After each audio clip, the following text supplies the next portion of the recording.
Okay, this is going to be just a super quick tutorial to show you how to take a PNG or JPEG and convert it to an SVG so that when you upload it into the Glowforge app, it'll allow you to cut out the outline instead of just engraving.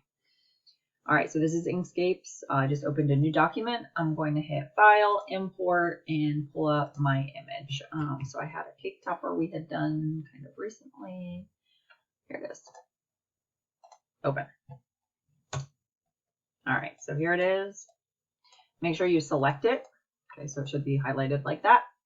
You'll hit Path, Trace Bitmap. This screen comes up. You should not have to change any of the settings. Default settings are fine. Hit OK. It'll appear here, and then just close out of that. So what you'll find is there's going to be a second layer. So if you don't have this second layer now, just go through those steps again. But anyways, take that top layer off, and then I just delete the original.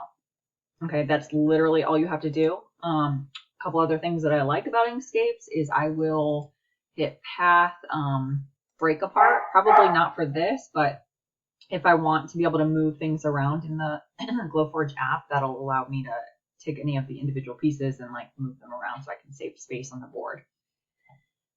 Again, for this particular thing, I want it to stay just as it is, so I didn't have to do that. Okay, anyways, another thing I like to do is edit Resize page to selection. So that way when I import it into the Glowforge app, it'll be like centered or like right on the screen instead of being kind of off in no man's land. All right, so then last thing, File, Save As. And then I'm just going to say cake topper. And for whatever reason, I add a 101 at the end of mine.